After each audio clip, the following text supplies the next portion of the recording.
আচ্ছা ভাবি, একটা কথা জিজ্ঞেস করব, কিছু মনে করবেন না তো? না অরুণ ভাই, মনে করার কি আছে, আপনার যা মনে চায় জিজ্ঞেস করতে পারেন। আচ্ছা, আপনি সুন্দর, ভাই সুন্দর, আপনাদের ছেলেটা এরকম কালো হইলো কি করে? আর বইলেন না ভাই, আমাদের হানিমুনটা আফ্রিকায় হয়েছে তো তাই।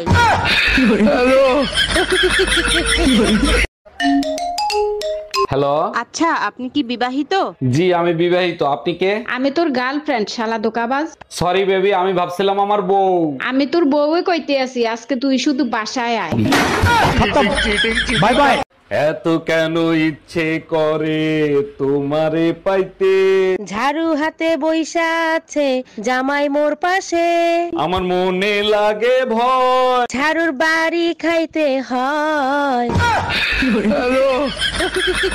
হ্যালো, বিদ্যুৎ বিভাগ থেকে অরুণ বলছি, বলেন আপনার কি সেবা করতে পারি? আপনাদের সমস্যা কি? একটু পর পর কেন কারেন্ট কেটে দেন? ম্যাডাম, লোড অনেক বেশি পড়ে যায় তো ট্রান্সফরমার গরম হয়ে যায়, তাই কারেন্ট কাটি। ঠান্ডা পানি দিয়ে কারেন্ট বানাই দেন, তাহলে তো আর ট্রান্সফরমার গরম হইতো না। প্রতিদিন তোমাকে আমি চাই, দেখো, প্রতিদিন আমি দেখা করতে পারবো না। প্রতিদিন তোমাকে যেন পাই। বললাম না পারবো না, ঘরে বউ আছে, তার মানে তুই বিবাহিত? বাচ্চাও আছে। তোরে আজকে কচু কাটা করুম। শামসু, এই শামসু, বৌমা তোমাকে কতবার বলছি স্বামীর নাম ধরে ডাকতে হয় না, তারপরও তুমি ডাকো। ঠিক আছে মা, ভুল হয়ে গেছে। ডার্লিং, জানু, জান পাখি, কলিজা আমার।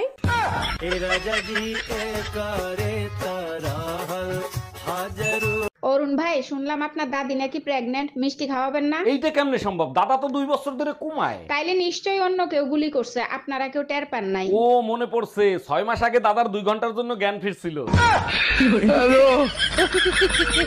5 বছর পর আমাদের বাচ্চা হয়েছে, তুমি কি খুশি হও নাই? কেমনে খুশি হব? 5 বছর পরে একটা বাচ্চা হয়েছে, তাও আবার এইটুকখানি। আরে বোকা, বাচ্চা তো ওইটুকখানি হয়। 5 বছর পরে বাচ্চা হয়েছে, অন্তত 2 বছরের সাইজ তো হবে। हम इसका पति है, हमको सिर्फ फांसी का सजा चाहिए।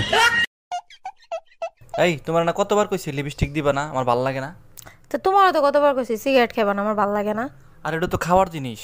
তো এটা কি খাওয়ার জিনিস না? প্রেম করার সময় কি লিপস্টিক কম খাইছো? এই জানলা থেকে ওই 3টা ছেলেকে সরাও তো, ভারী ডিস্টার্ব করে। বলো কি? তুমি এক কাজ করো, মুখ ধুয়ে ওদের দেখায় দাও। দেখাইছি, এখন অজ্ঞান হয়ে পড়ে আছে। Hello, ambulance. চেষ্টা গুলো যে কইতে আহে। হ্যালো শ্বশুর মশাই। হ্যাঁ জামাই বলো। বলছি যে আপনার মেয়েকে নিয়ে আমি খুব কষ্টে আছি, বুঝলেন শ্বশুর মশাই। ধরো জামাই, গোটা বাঁশের ঝাড় আমার কাছে, তার ভিতরে একটা বাঁশ আমি শুধু তোমাকে দিয়েছি, তাহলে বেশি কষ্টে কে আছে গো জামাই বলো? আমার থেকে শ্বশুর বেশি সমস্যায় পড়ে আছে।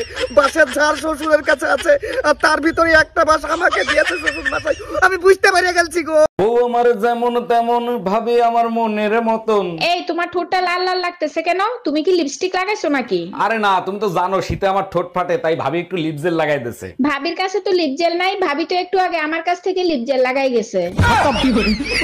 Bye bye, tata, good bye, Gaya.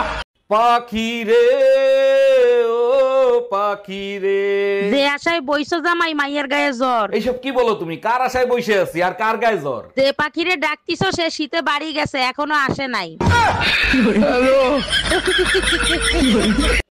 এই তোমারে পূজোর মার্কেট করতে টাকা দিছি, তুমি খালি হাতে আসছো কেন? মার্কেটে গেছিলাম, যা পছন্দ হয় তা আনলে তুমি মারবা, তার জন্য আনি নাই। তুমি পছন্দ করে আনবা, তুমি পরবা, আমি মারবো কেন? তা কি পছন্দ হয়েছিল? মার্কেটে আসা সুন্দর সুন্দর বৌদিগুলা।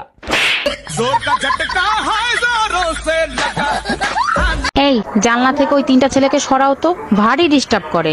বলো কি? তুমি এক কাজ করো, মুখ ধুয়ে ওদের দেখায় দাও। দেখাইছি, এখন অজ্ঞান হয়ে পড়ে আছে। Hello, ambulance. চেষ্টা গুলো যে কইতে আহে।